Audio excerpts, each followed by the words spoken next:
encontrar, midiendo solo lo que pasa afuera, puede encontrar cuáles son las velocidades dentro. Y eso es lo que uno hace en nuestros modelos metabólicos. Se puede usar hoy en día, por ejemplo, para enfermedades, células de cáncer, incluso, etc. El balance de los flujos metabólicos. Y así es como, solo midiendo la glucosa, midiendo la proteína, un par de variables, pudimos encontrar todos estos flujos.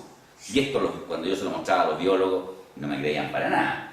Pero yo, de esta forma, predijimos que en estas células de levadura se acumulaba el glicerol. Fuimos, lo medimos y de hecho se acumulaba el glicerol. ¿Ya? Entonces, esto es lo que se llama la metabolómica. Y hoy en día, como les digo, yo sé, por ejemplo, que hay algún flujo acá, algún numerito que está limitando la reacción que a mí me interesa, es decir, producir, por ejemplo, etanol. Entonces yo puedo colocar los genes para que esa velocidad aumente, para que esa enzima esté más expresada. Bien. Esta es la parte de abajo.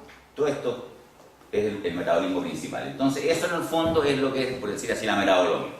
Luego hicimos el análisis de los genes. Esto obviamente con unos robots carísimos. Lo hicimos en el laboratorio de Steve Oliver, que en esa época estaba en Manchester. Ahora está en la Universidad de Cambridge. La última generación de robots, etc. Cero problema. Nuestro estudiante estuvo allá 3 meses, iba a estar 6, pero era de Valparaíso. Y justo antes de irse le nació su primera hija. Trabajaba día y noche. Entonces en 3 meses hizo el trabajo de 6. Lo único que me decía Steve Oliver, ¿cuándo me mandáis más estudiantes chilenos? Pensaba que todos eran así, pero no sabía que había otra motivación detrás del estudiante. Pero y estos son los 6.000 y tantos genes, ¿no es cierto? Cuando están en verde están más apagados, más lentos, cuando están en rojo están sobreexpresados, al revés de un semáforo. Ahora bien, la célula de levadura crece en glucosa. Mientras crece en glucosa, como está creciendo muy rápido, acumula etanol. ¿Ya? Y si ustedes están fabricando cerveza, o vino, o lo que después va a ser pisco, o gin, todas las bebidas alcohólicas en el mundo se fabrican a partir de levadura. ¿Ok? Y después que se acaba la glucosa, se empieza a tomar el alcohol. Entonces crece más rápido en glucosa y más lento después en etanol. ¿Ya? Eso es lo que encontramos con el análisis de flujo metabólico, que es lo que realmente está pasando en este Transantiago, por decir así. Pero cuando uno ve los genes que deberían estar subexpresados en etanol, al pasar de glucosa, están sobreexpresados. Todos los numeritos son rojos. Y eso es un misterio, porque los genes, lo que dicen, las velocidades de reacción, es que es más lenta lo que hace la célula en etanol que lo que hace en glucosa. Así que, contrariamente, esto es contrario a todo lo que se pensaba. Entonces, lo que dice acá, no es posible correlacionar en una función directa la expresión de mRNA cuantitativo, que son los genes, con la función de la célula que se muestra por análisis de flujo metabólico. Porque la célula es mucho más lenta cuando en la segunda etapa. Entonces ahí hay por decir así, un misterio de la ciencia. Esto salió publicado, ahí está Oliver, ¿no es cierto?, que prestó los robots. Juan Castrillo, un postdoc de Oliver, que ayudaba a mi estudiante, a Humberto Díaz, que hoy día tiene una empresa, Ecotecnos, que está aquí en Valparaíso, de estudiante. La doctora Andrew es mi colaboradora de muchos años, y Andy Hayes, que también era del laboratorio de Oliver. Ahora, aquí hay una anécdota muy simpática. Nosotros escribimos el paper, ¿ok? Y se lo mandamos a Oliver para que lo corrigiera, le hiciera algún... Nunca respondió. ¿Ok? Bueno, estará de acuerdo, decimos nosotros, con todo lo que dice ahí. Lo mandamos a esta revista, que es una revista de mucho prestigio, que no avance, y cuando la primera forma en que aparecen las publicaciones hoy día es en forma electrónica. Cuando lo vieron ya en forma electrónica se volvieron locos. No, cámbiame la dirección, esto, el otro, y a tal punto que hicieron un seminario especial durante un día para discutir este paper.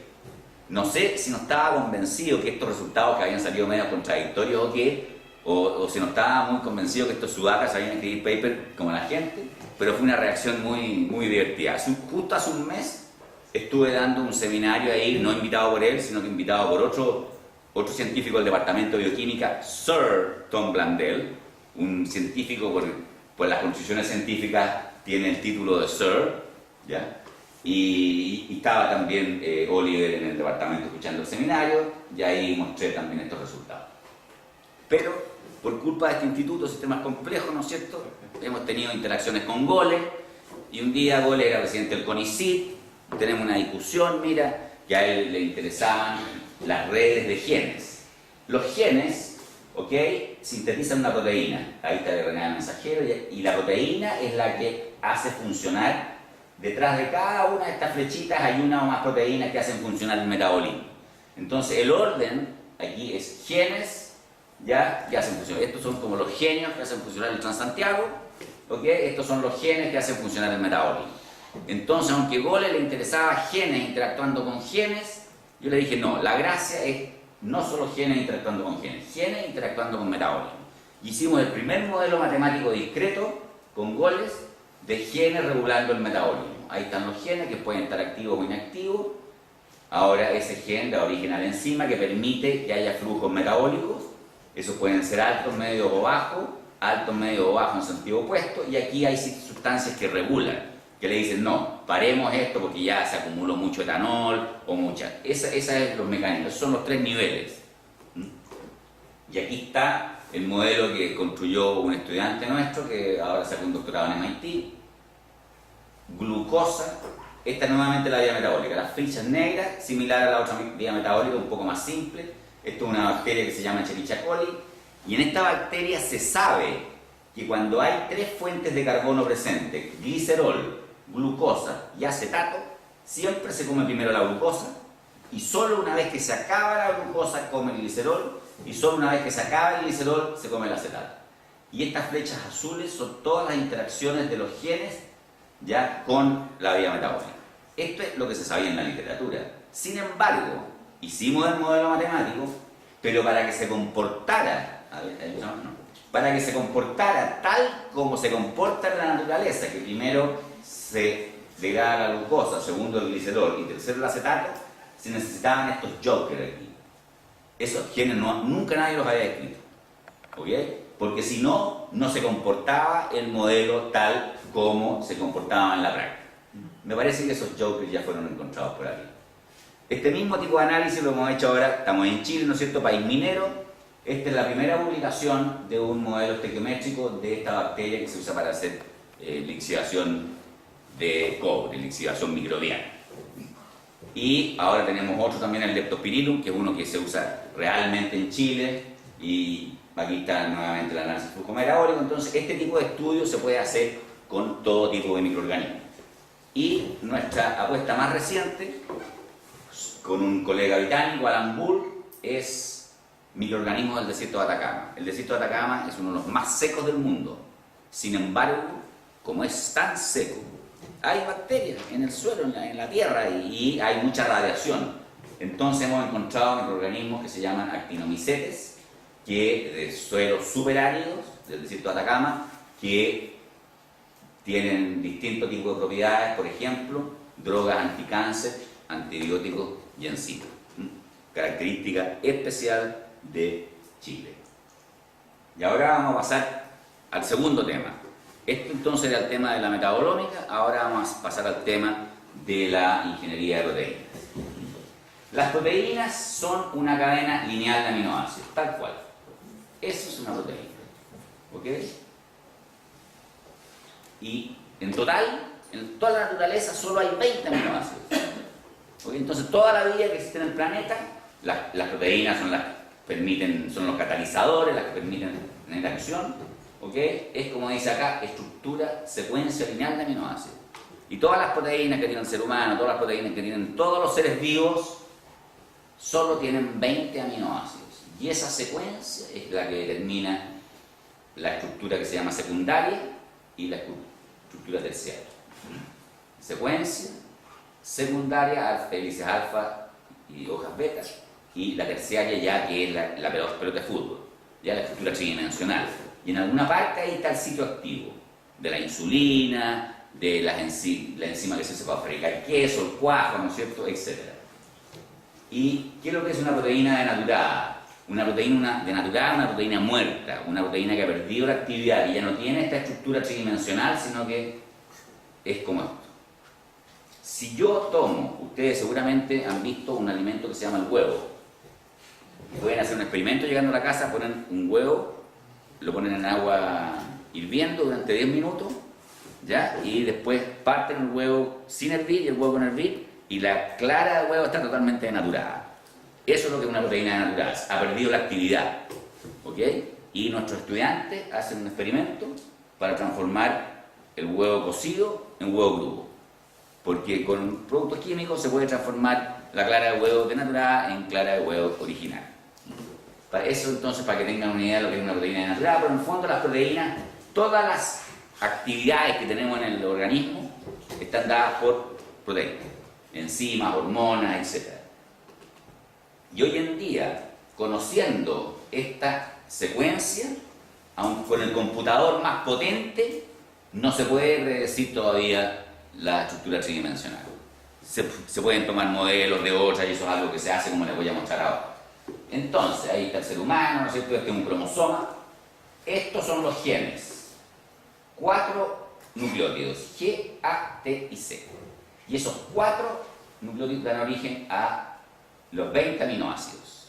¿Ok? Entonces, GAG da origen a ese aminoácido. Esto es el gen, esta es la proteína. ¿Ok? Después AAC, ese aminoácido. Hay 20 en total, como les dije. ¿Ok?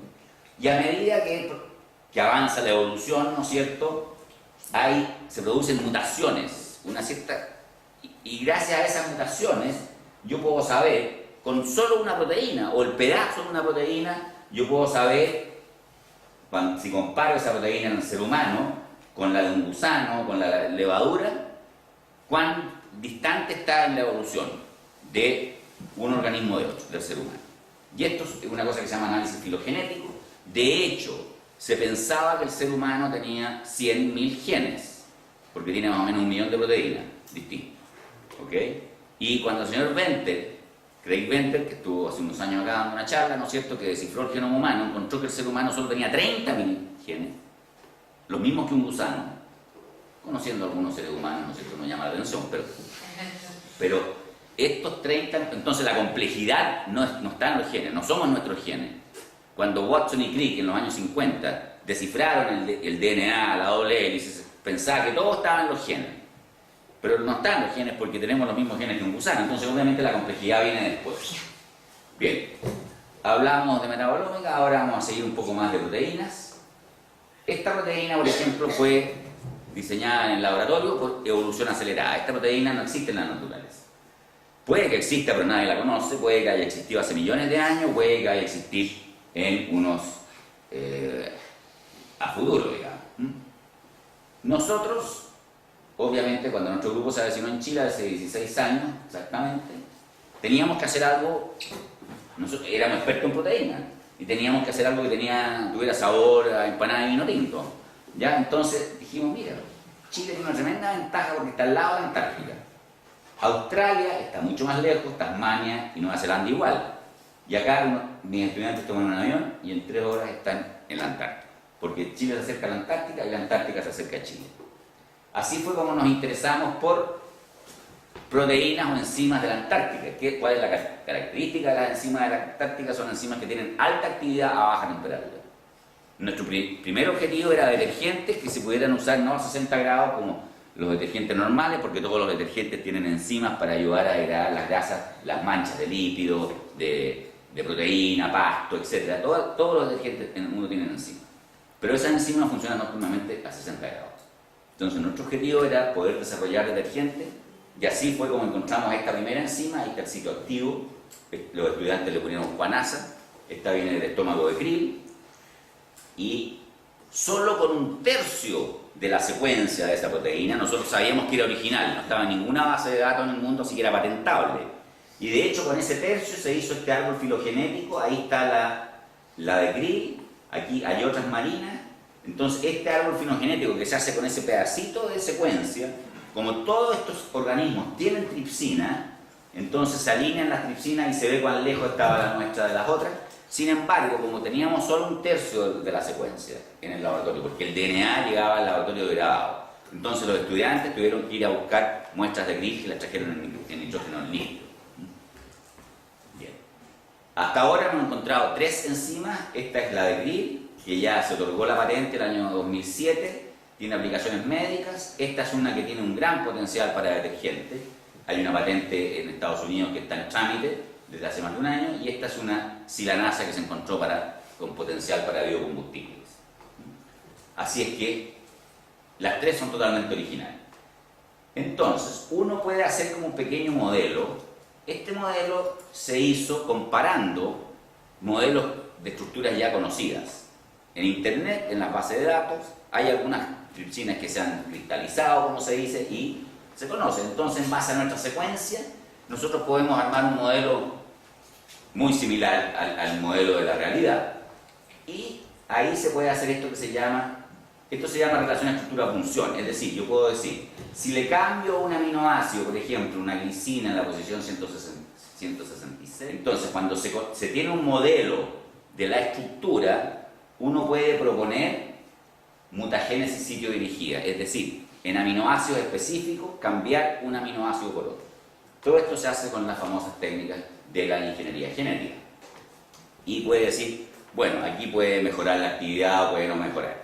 Ahora, si no conozco la estructura, si solo conozco la secuencia, hay otra técnica que se llama mutagénesis al azar. Y esto es lo que se llama evolución dirigida. Tal como ocurren mutaciones en la naturaleza, hay una técnica que se llama el PCR. El PCR es una técnica que se inventó hace algunos años que permite copiar DNA. Ya gracias a esa técnica, que por ejemplo, se escribió el libro Las 7 hijas de Eva, de Seven Daughters of Eve, donde se estableció en base a DNA mitocondrial de momias, de seres humanos que hay en el planeta hoy día, que todos los seres humanos que hay en el planeta vienen de 7 familias. ¿Okay? Por eso se llama Las 7 hijas de Eva. Lo pueden meter en Google, de un libro bien entretenido, porque además de contar cómo se encontró el DNA en la, qué sé yo, restos de humanos que se han encontrado, también narra un poco cómo vivía Eva en esa época. ¿Ya? La única Eva que es todas vienen de la época de que el ser humano era cazador. Solo la última viene de hace 10.000 años, de cuando el ser humano ya es sedentario. Y hablando de actividad económica, ¿no es cierto? El ser humano, solo el problema económico empieza cuando se hace sedentario, porque antes tenía 2 hijos nomás, podía agarrar 2 hijos, como era cazador.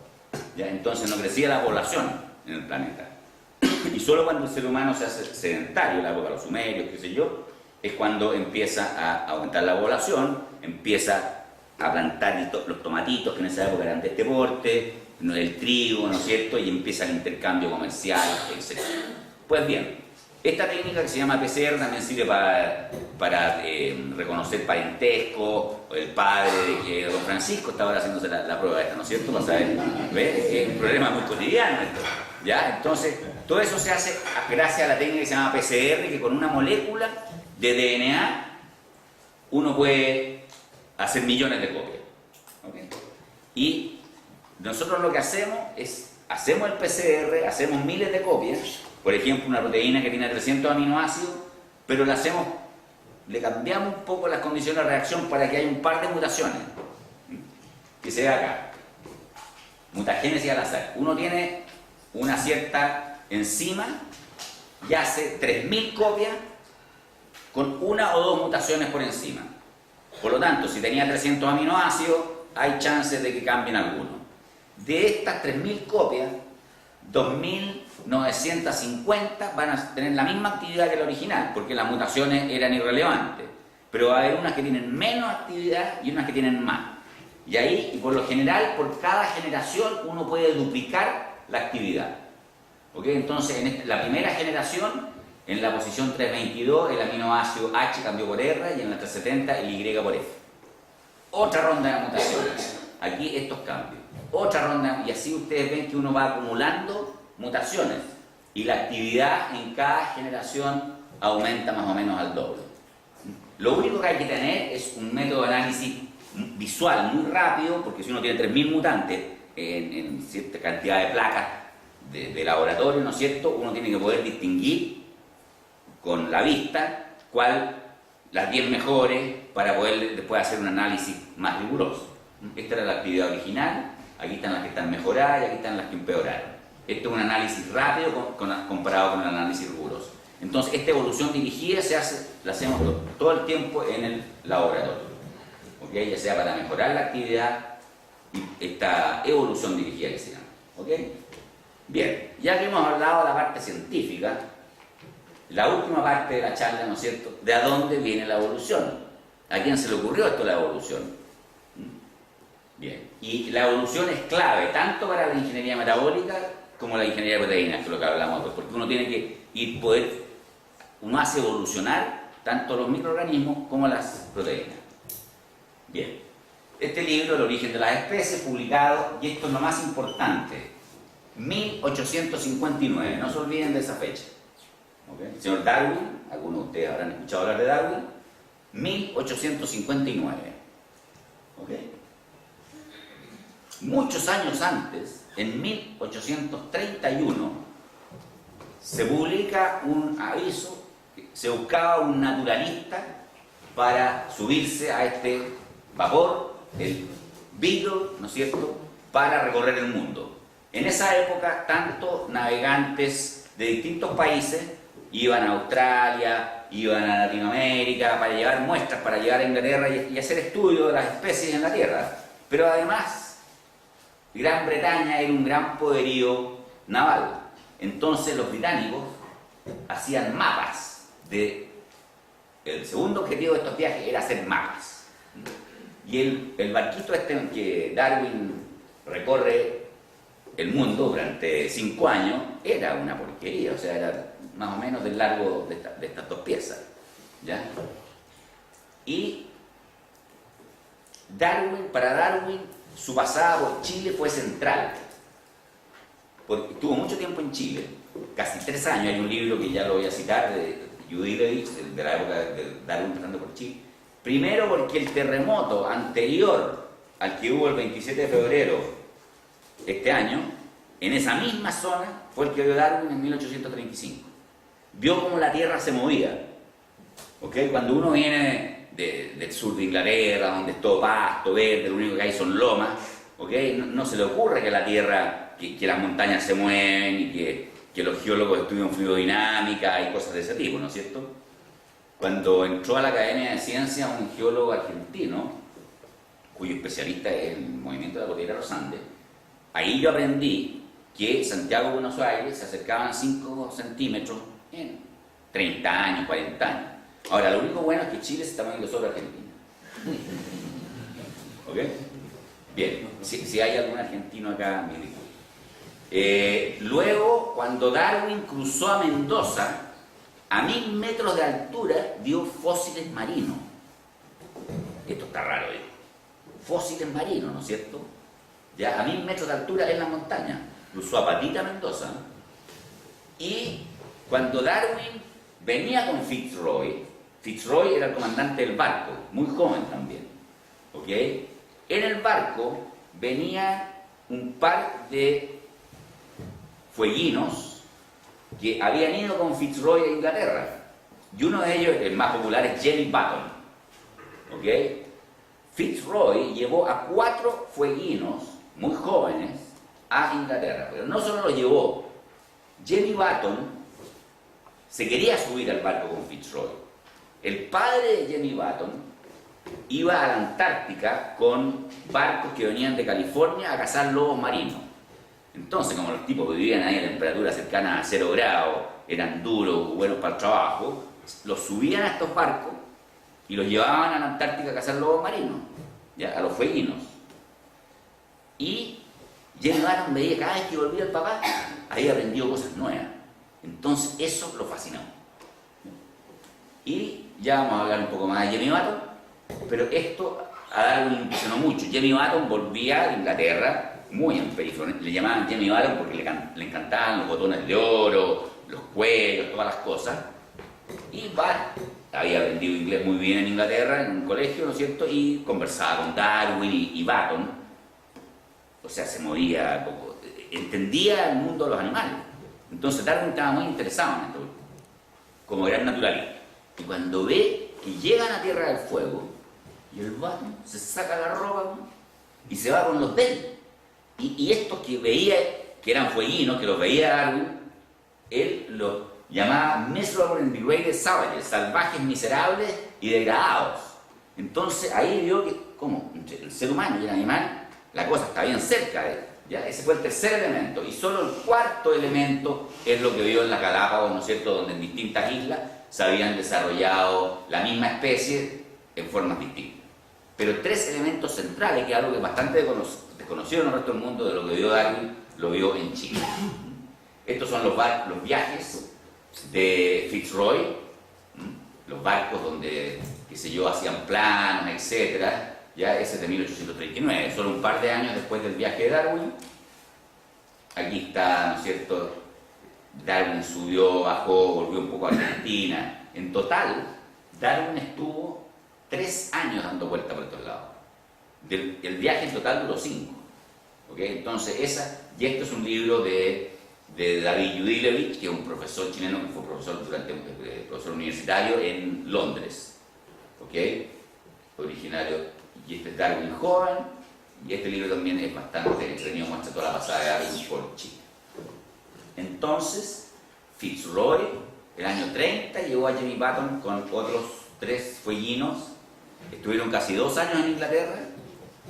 ¿Okay? Ahí está un retrato de Jemmy Button vestido como occidental, y Jemmy Button ya 3 años después. Hay muchas historias entretenidas, hay un libro de Francisco Hervé, chiquitito, se lee muy fácil, con anécdotas, porque Francisco Hervé es un geólogo que le tocó mucho estudiar esa zona, entonces empezó a imaginar cómo vivía Jemmy Button, etc. Si a ustedes les interesa, algo muy importante, ya que estábamos hablando de cosas de cárceles, de justicia, que llegaron unos religiosos, ¿no es cierto?, a ingleses, a enseñarles a estos pobres salvajes, ¿no es cierto?, cuáles eran los valores éticos de la religión y todo el cuento de la religión. Y obviamente que estos fueguinos no tenían el concepto de propiedad. Lo que era de uno era del otro. ¿Ya? Entonces le entraban a la casa, le sacaban las cosas y el tipo se empezó a volver loco. ¿Ya? Llegaba un cierto momento, este señor fallece. Yo no estaba ahí, así que no sé si le pegaron un palo o qué. ¿Ya? Entonces, como conocían los ingleses a Jemmy Button, declararon que Jemmy Button era el culpable. Lo llevaron a las Islas Falkland, así también llamadas Malvinas, y le hicieron un juicio a Jemmy Button y lo declararon inocente. Yo no creo que colonizadores españoles al indio lo hubieran declarado inocente, ¿eh? Pero eso es muy importante, lo declararon inocente.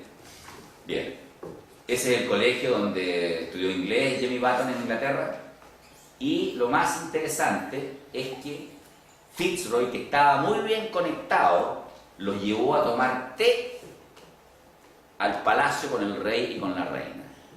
¿Ok? Es el único becado chileno en Inglaterra, becado por el almirantazgo, que ha tomado té con el rey y con la reina. Después de ese, ninguno. Ahí yo estoy exagerando un poco porque esa zona todavía no era Chile. ¿Ok? Y Fitzroy solo tenía 26 y Darwin 23. Y ahí Lyell, o sea, Fitzroy le regaló a Darwin este libro, Principio de Geología, que es el primer libro que dice que la Tierra tiene más de 2000 años, que las montañas tienen miles de años. Es una época muy interesante. Los geólogos dicen que Darwin era geólogo. Los ecologistas, o Castilla, ¿qué es lo que es Castilla ecologista, no? Ecólogo, dice que Darwin era ecólogo. Hay otros, hizo unos estudios de unas conchitas, o sea, Darwin daba todo, la verdad, por decir así. Y ahí está la zona que recorrieron el año pasado cuando Álvaro Fischer trajo unos darwinistas, ¿no es cierto? Ahí está Punta Arenas. Por acá está la isla donde unos políticos pasaron vacaciones en una época. Pero por acá está la zona de Darwin, ¿no es cierto? O sea, es un lugar bien agreste esto, ¿eh? No es cualquier lugar. Pero el Jemmy Button se pasaba por ahí, se paseaba muerto de la risa. ¿Okay? Así que aquí volvemos, ¿no es cierto?, a los elementos críticos de Darwin, la importancia de Button. Es muy poco conocida lo importante que fue la pasada de Darwin por Chile. ¿Okay? Así que todo esto es evolución, y todo lo que les mostré antes, la ciencia, está basada en principios de evolución. Ahora, el libro se publicó el año pasado, hace 150 años, ¿no es cierto?, 1859. Esto, que ya es todo esta es letra de Darwin, 1837. O sea, era tal el susto que tenía Darwin de dar a conocer su teoría. La señora era súper católica, ¿Ok? Entonces Darwin estaba en una sociedad súper conservadora, que se demoró 22 años Darwin en publicar el libro, y solo lo publicó porque otro tipo que vivía en Australia, Russell, había, con mucho menos estudio que él y en forma mucho más liviana, había llegado a la teoría de la evolución. Y le llega este manuscrito a Darwin para evaluarlo, el de Russell. Y se desespera, se deprime, no sabía qué hacer, se iba a suicidar, no sabía qué hacer porque otro ya le había copiado la idea. Entonces en la Royal Society decidieron que iban a hacer una sesión especial y presentaron los dos libros en conjunto.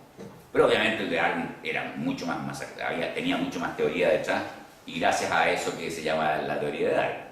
¿Ah? Pero ustedes no se imaginan lo que era la época. Esto es Inglaterra pre-victoriana.